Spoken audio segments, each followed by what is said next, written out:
Hello दोस्तों, आज हम ओसीडी के बारे में बात करेंगे। ओसीडी के बारे में आप लगभग सभी लोग जानते होंगे कि जब हम बहुत ज़्यादा स्ट्रेस या टेंशन में होते हैं उस टाइम पे हम एंजाइटी की प्रॉब्लम में आ जाया करते हैं, हमें डिप्रेशन और एंजाइटी हो जाता है। और कब ये एंजाइटी ओसीडी के रूप में चेंज हो जाती है ये हम लोग नहीं जानते।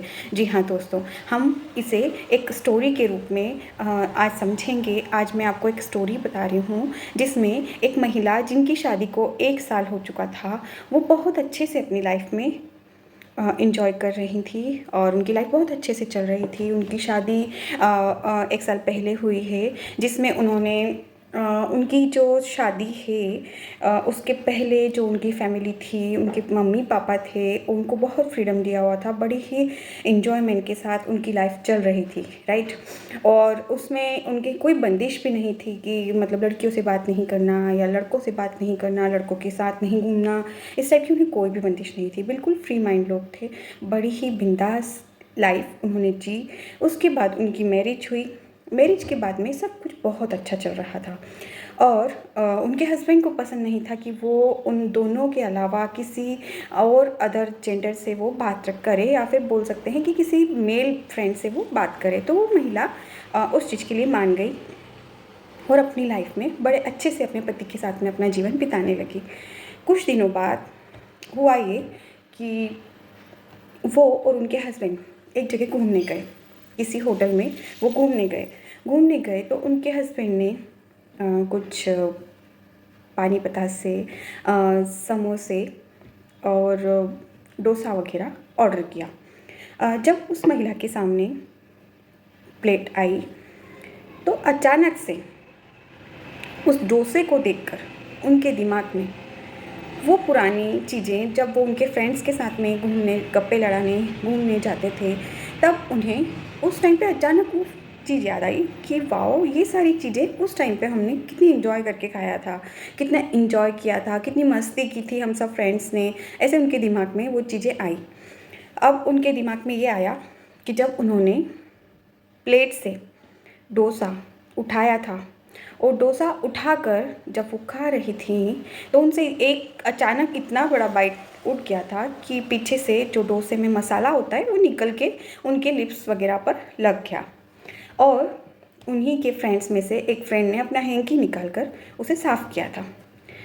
किस्सा सिर्फ इतना सा था और उन्हें वो मोमेंट उस टाइम पर याद आ गया। दोस्तों, होता ये है कि जो हमारा माइंड है इसमें सारी चीज़ें एक पिक्चर की तरह हमेशा, जब भी कुछ ऐसा होता है कि जहाँ पे हम हमारी लाइफ को कनेक्ट कर पाते हैं, उस टाइम पे हमें वो चीज़ें या वो मोमेंट याद आ जाया करते हैं। ये एक बहुत ही जनरल बात है, राइट।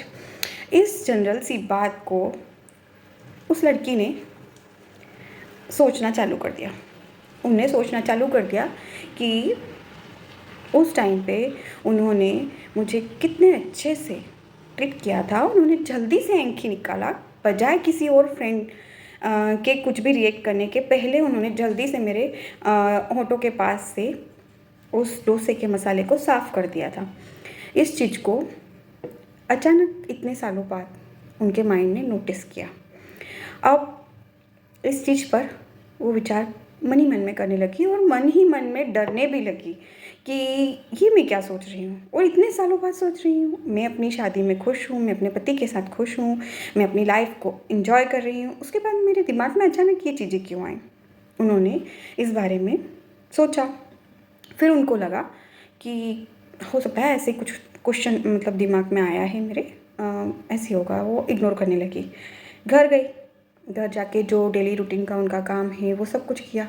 काम करने के बाद में फिर उनके दिमाग में वही चीज़ आई और वही मोमेंट आया। और फिर उस मोमेंट से रिलेट करते हुए जो जो भी मोमेंट उनकी स्कूल लाइफ या उनकी कॉलेज लाइफ में हुए थे, और उस टाइम पे वो लड़का जिसने हैंकी से उनके लिप्स को क्लीन किया था उसका क्या रिएक्शन था, इस बारे में उनका दिमाग काम करने लगा। अब वो घर का कोई भी काम करती हैं, उनके दिमाग में ये चीज़ आती रही कि हाँ, उस टाइम पे मुझे नोट्स कोई नहीं दे रहा था तो उसने मुझे नोट्स दिए थे, शायद वो मुझे पसंद करता था। फिर एक और क्वेश्चन, अरे हाँ, उस दिन एक बार जब सब लोग बाहर गए थे और मैंने कहा था मैं नहीं जा रही हूँ, तो उन्हीं ने मुझे मनाया था। यस राइट, मतलब वो मुझे पसंद करता था। इस तरह से वो उनकी जो कॉलेज की 3 से 4 साल की जो लाइफ थी उसे रिकॉल करने लगी, और वो मोमेंट जिसमें उस लड़के ने रिएक्ट किया था उन्हें नोटिस करने लगी। अब हुआ ये कि 4 से 5 महीने बीत गए। 4 से 5 महीने बीत जाने के बाद जब उनके पति देखते हैं कि आजकल बहुत ज़्यादा खोई खोई रहती है, जब भी कुछ पूछो तो ये कह देती है कुछ नहीं हुआ, कुछ नहीं हुआ। ऐसे कैसे कुछ नहीं हुआ, कोई तो बात है, आज मैं इससे पूछ कर रहूँगा। और वो बड़ी ही स्ट्रिक्टली अपनी वाइफ से पूछते हैं कि क्या बात है, तुम मुझे आज बता रही हो या नहीं बता रहे हो। उनसे पहले कन्विंस किया कि कहीं आप मुझे छोड़ तो नहीं दोगे, कहीं हमारी मैरिज लाइफ ख़राब तो नहीं हो जाएगी। मुझे आपसे एक मोमेंट शेयर करना है जो कि हम उस दिन घूमने गए थे। उसके हस्बैंड को याद नहीं आया कि कब गए थे अपन घूमने, काफ़ी टाइम हो गया। बोले हाँ, 5 से 6 महीने पहले जब अपन एक बार एक होटल में गए थे, उस टाइम पे आपने जो जो चीज़ें ऑर्डर की थी वो जब पार्सल मेरे सामने आया था, तब उस टाइम पे मुझे मेरे दिमाग में ये क्वेश्चन आया था कि जो मेरे फ्रेंड्स के साथ में मैं एक बार गई थी और वो सारी चीज़ें हमने ऑर्डर की थी, तो हमने किस तरीके से मस्ती की थी और सारा कुछ मुझे आया था दिमाग में। तब उन्हीं में से एक फ्रेंड ने मुझे ऐसे ऐसे करके मेरे लिप्स क्लीन किए थे और मुझे वो चीज़ें रिकॉल हुई। और उन चीज़ों के रिकॉल होने के साथ साथ ये हुआ कि मुझे ना दिमाग में बार बार वो चीज़ें आ रही हैं कि ऐसा हुआ था, ऐसा हुआ था, और कहीं वो लड़का मुझे पसंद तो नहीं करता था, और इस तरह की सारी चीज़ें मेरे दिमाग में आ रही हैं। और मुझे लग रहा है कि कहीं मैंने कुछ गड़बड़ तो नहीं कर दी, कहीं मुझे उससे मैरिज तो नहीं कर लेना चाहिए था। इस तरीके के मेरे अंदर थॉट्स आ रहे हैं। तब उसने उसके हस्बैंड को बताया। हस्बैंड बड़े ही टेंशन में आ गए कि अरे ये सब चीज़ें क्या है, ये एक नया मामला आ गया, हमारी लाइफ तो बड़ी अच्छी चल रही थी, अब ये सब चीज़ें क्या आ गई। अब उन्होंने उनके मम्मी पापा को बताया लड़की के मम्मी पापा ने कहा कि ऐसा कुछ भी नहीं था, अगर ऐसा कुछ भी होता तो हम उसकी अरेंज मैरिज नहीं करते, हम उस लड़के से उसकी मैरिज करवा देते। उस टाइम पे ऐसा कुछ था ही नहीं, ये सब सिर्फ और सिर्फ उसके विचार हैं। अगर आप लोगों को ठीक लगे तो अपन इसे किसी अच्छे डॉक्टर को दिखाकर ट्रीटमेंट ले लेते हैं। अब आप खुद भी जानते हैं कि इन छोटी छोटी चीज़ों के लिए कोई भी अचानक से ये बड़ा डिसीजन नहीं ले पाता है कि हम इस चीज़ के लिए डॉक्टर के पास जाएं, राइट। उन्होंने भी यही सोचा है, इस चीज़ के लिए क्या डॉक्टर के पास जाना, मैं खुद ही समझा लूँगा अपनी वाइफ को, और ऐसा कुछ नहीं है, अगर आप लोग बोल रहे हैं तो मैं अपनी वाइफ को समझा सकता हूँ।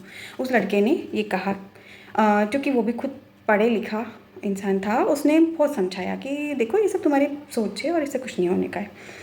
मगर क्या जो दिमाग को आदत पड़ चुकी है, 5 से 7 महीने तक जो दिमाग को आदत पड़ चुकी थी, वो सिर्फ समझाने से ठीक हो सकती थी क्या? नहीं। उन्होंने उन्हें समझाया कि देखो ये सब दिमाग का खेल है और तुम सिर्फ सोच रही हो, ऐसा कुछ भी नहीं था, हम अपनी लाइफ में अच्छे से रह रहे हैं, तुम अब इस बारे में मत सोचना। इतना उनके हस्बैंड ने उन्हें समझाया, मगर उनके दिमाग में ये सब चीज़ें नहीं आई। वो लड़की वापस उतना ही उदास रहने लगी थी जितना कि वो पहले जब किसी को नहीं पता था तब रह रही थी। अब उनके हस्बैंड ने सोचा कि अब डॉक्टर को दिखाना पड़ेगा। उन्होंने उन्हें क्लिनिक पर लेकर गए, उनसे दवाइयाँ ली। कुछ दवाइयाँ लेने के बाद भी जब उन्हें फ़र्क नहीं हुआ, दवाइयाँ लेती हैं उतनी देर उनको ठीक लगता है, दवाइयों का असर ख़त्म होता है, उन्हें वापस स्ट्रेस हो जाती है, वापस ओसीडी की प्रॉब्लम हो जाती है। अब वो वापस से उन्हीं सब चीज़ों में गुथा जाती हैं। तब उन्होंने क्या किया, उन्हें किसी ने बताया कि आप वहाँ जाकर उनसे ट्रीटमेंट लीजिए, हो सकता है बिना दवाई से भी इन्हें असर हो जाए। तब उन्होंने मुझे कंसल्ट किया और तब वो हमारे पास आए। जब वो हमारे पास आए तब मैंने सारी चीज़ें उनसे पूछी। तब मैंने उनसे पूछा कि ये मोमेंट उसी टाइम याद आया था जब तुम होटल में गई थी? उन्होंने बोला हाँ, जी हाँ मैम, मैं उस टाइम होटल में गई, मेन्यू सेम था। तो दिमाग ने रिकॉल की बातें, ऐसा उन्होंने मुझे बताया कि मुझे उस टाइम एकदम मेन्यू देखते से और मुझे सारी चीज़ें रिकॉल हुई। तब मैंने उन्हें बताया कि जो ये हमारा माइंड है, इसमें बहुत सारी चीज़ें स्टोर होती हैं, बहुत ज़्यादा चीज़ें स्टोर होती हैं। जब भी कोई चीज़ें मैच करती हैं, यहाँ कहीं पर भी कुछ भी कनेक्ट होता है, हमारा दिमाग उस टाइम पे उस पुरानी बात को ज़रूर याद करता है, राइट। जैसा आप सभी ने देखा होगा कि जब हम किसी लड़की की विदाई के टाइम, जब हम किसी लड़की की विदा में रुकते हैं और उस टाइम पे जब वो रोती है तो हर महिला के आंखों में आंसू आ जाते हैं, वो चीज़ याद करके कि मुझे किस तरह से विदा किया गया था, किस तरह से मैं उस टाइम पे रोई थी। जी हाँ, ये भी उसी तरह का कुछ कनेक्शन था जिसमें उन्होंने अपने आप को कनेक्ट फील किया। अब हुआ ये कि उन्होंने अपने आप को कनेक्ट फील किया और उसके साथ में उन्होंने रिएक्ट भी किया। अब उन्होंने ये चीज़ करी कि जिस भी मोमेंट में उस लड़के के साथ में कनेक्टिविटी बैठ रही थी, वो अपने आप के दिमाग को प्रेशर डाल डाल के और उस चीज़ को निकाल रहे थे, खुरेद रहे थे अपने दिमाग को, राइट। अब खुरेदने से हुआ क्या, सिर्फ और सिर्फ खुद की प्रॉब्लम बढ़ी, राइट। तब हमने उन्हें उस चीज़ के लिए ट्रीटमेंट दिया, उन्हें हमने एक्सरसाइज समझाई कुछ, उन्हें कैसे अपने दिमाग को उस चीज़ से हटाकर दूसरी चीज़ों पर लगाना है, अपने माइंड को किस तरह से डाइवर्ट करना है। ये सारी माइंडफुलनेस की प्रोसेस होती है जो कि उन्हें हमने समझाई। जब उन्होंने इस प्रोसेस को जाना और समझा, तब उन्हें ये लगा कि हाँ, इस चीज़ से मैं निकल सकती हूँ। जब वो 15 दिन बाद हमारे पास आई तो उन्होंने देखा कि मुझ में थोड़े से चेंज है। अब जब भी वो विचार आता है, मैं उसे इस पॉजिटिव थॉट के साथ रिप्लेस कर पा रही हूँ। कुछ दिनों के बाद 4 से 5 बार उन्होंने जब ये ट्रीटमेंट लिया और उसके बाद में जब वो हमारे पास आई तो दोनों हस्बैंड वाइफ बड़े ही खुश हमारे पास आए और उन्होंने मुझे थैंक यू कहा कि थैंक यू मैम, हम अपनी लाइफ बड़े ही अच्छे से जी रहे हैं और आपके कारण मैं अपने उस मोमेंट के जो स्टोरेज के कारण मैं प्रॉब्लम में आ गई थी, उससे मैं बाहर निकल पाई हूँ और आज हम दोनों बहुत खुश हैं हमारी लाइफ में। इसी तरीके से जब हमारे दिमाग में कोई थॉट ऐसा बैठ जाता है, किसी तरह का डर बैठ जाता है, हम नहीं समझ पाते कि हमें क्या करना चाहिए, कैसे हम इन उलझनों से बाहर निकलेंगे, कैसे हम इन नेगेटिविटी से बाहर निकलेंगे, हम नहीं समझ पाते हैं। उस टाइम पे हमें किसी भी मनोवैज्ञानिक से बात करनी चाहिए और बात करके हमें उस चीज़ से बाहर निकलने की कोशिश करना चाहिए। जब हम उस चीज़ से बाहर निकलेंगे, वो भी बिना दवाई के, तब आप देखेंगे कि आपकी लाइफ पूरी तरह से चेंज हो चुकी है और आप वापस से अपनी लाइफ में हैप्पीली जी रहे हैं। Thank you so much. इसी तरह की वीडियोस के लिए मेरे साथ बने रहिए और मेरे चैनल को लाइक, शेयर और सब्सक्राइब जरूर कीजिए। Thank you.